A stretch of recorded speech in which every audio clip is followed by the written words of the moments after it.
बिस्मिल्लाहिर्रहमानिर्रहीम। सिंधी अदबी बोर्ड पाकिस्तान जे इल्मी अदबी इदारनि में सभ खां बावकार ऐं सरबुलंद इदारो आहे, जंहिंजो तमामु तर सरमोड़ साईं जी एम सैयद आहे। उन खां पोइ उन जे अशाती प्रोग्राम में उन जो हमनवा, उन जो साथी मोहम्मद इब्राहिम जोयो साहबु आहे। ऐं हूअं त उन जा ॿिया जेके बोर्ड ऑफ गवर्नेंस आहिनि हिक खां हिकु आहिनि, पर जेकॾहिं ॻाल्हि कबी चेयरमैन हज़रात जी त आउं सम्झां थो त साईं जे एम सैयद खां पोइ मोहम्मद इब्राहिम जोयो साहब जी सरबराहीअ खां बाद वारे ज़माने जा जेके चेयरमैन रहिया आहिनि, उन्हनि में अज़ीम तरीन चेयरमैन सिंधी अदबी बोर्ड जा ठाहींदड़ अॾींदड़ मख़दूम साईं तालिबुल मौला आहिनि। मख़दूम साहिब जिन अदबी बोर्ड जे पूरे टेन्योर में सिंधी अदब खे शानदार तारीख़ी, तहज़ीबी ऐं असांजे सक़ाफ़ती ऐं तख़लीक़ी ऐं तहक़ीक़ी मौज़ूअनि ते जेके किताब ॾिना उहे असांजे तारीख़ जो हिसो आहिनि।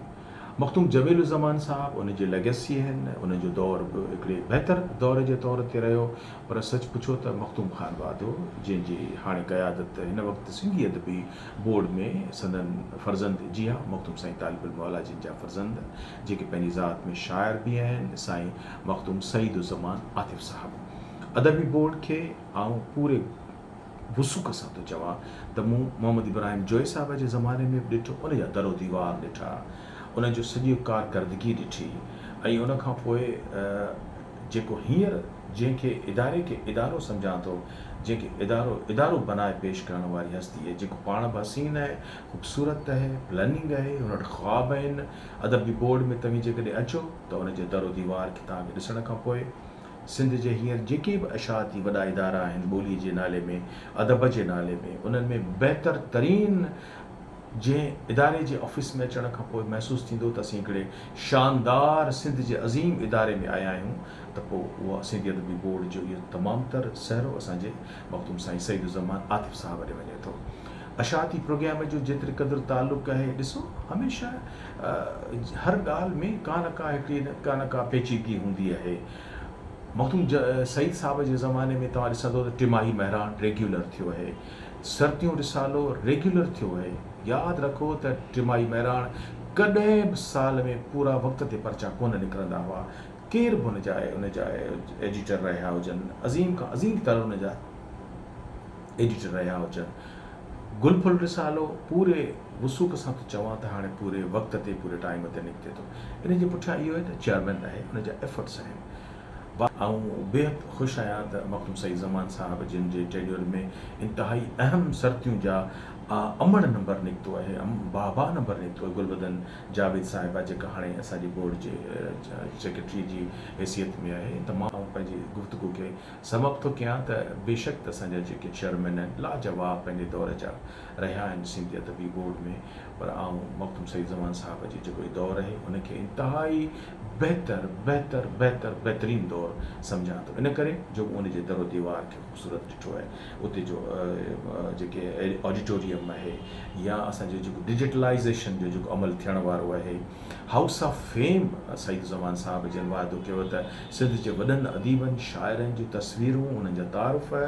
मख़दूम साईं तालिबुल मौला ऑडिटोरियम जी दीवारुनि ते थींदियूं। लाइब्रेरीअ जे जेको आहे उनखे इंतिहाई जल्द उनखे डिजिटलाइज़ कयो वेंदो, त जीअं उहा ई बुक्स जी सूरत में उहो सॼी दुनिया अदबी बोर्ड जा जेके न फ़क़ति छपियल किताब ॾिसंदी, पर स्कैन थियल उहे मुसवदा जेके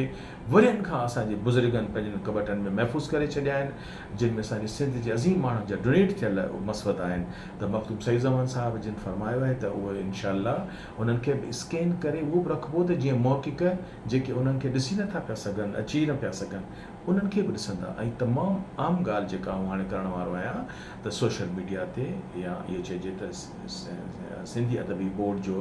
हिकिड़ो फेस या हिकिड़ो पेज जेको आहे उहो अचण वारो आहे, जंहिं ते अदबी बोर्ड जे किताबनि जे बारे में तबसरा, अदीबनि शाइरनि सां मुलाक़ातूं ऐं अहम मौज़ूअनि ते अदबी टॉपिक्स ते डिस्कशन्स, जंहिंमें सिंध जा वॾा लेखक शाइर अदीब हिसो वठंदा। वॾी ॻाल्हि त तव्हां ॾिठो त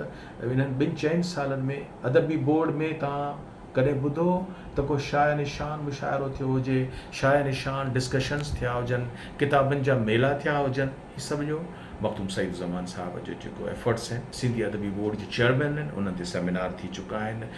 टिमाही महिराण ते अॼु ताईं कंहिं को सेमिनार कोन कयो आहे, सईद ज़मान साहब सेमिनार कराया आहिनि। गुलफुल ते अॼु ताईं सेमिनार न थिया आहिनि, गुलफुल ते सेमिनार थी चुको आहे। सरतियूं रिसाले जी कंट्रीब्यूशन ते अॼु ताईं सेमिनार न थियो आहे, उहो बि असांजे सईद ज़मान साहब जंहिंजे एफर्ट सां थियो आहे। सॼी के लिकियल छुपियल त ॻाल्हियूं आहिनि कोन, सभिनी खे ख़बर आहे, प्रिंट मीडिया में, इलेक्ट्रॉनिक मीडिया में, हीअ सभु तव्हां इन सॼे कंट्रीब्यूशन खे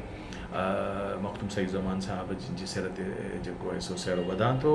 ऐं पंहिंजे शेर सां, छाकाणि त ख़िदमत ई ख़िदमत आहे, जेका ख़ुलूस दिलि सां जेको करे थो उनखे सलाम आहे। अगरि ख़िदमत करण जी नाहे ताक़त तालिब इल्म वारा, त पोइ मखदूमी दुनिया में वॾो मनसब त कोन्हे को।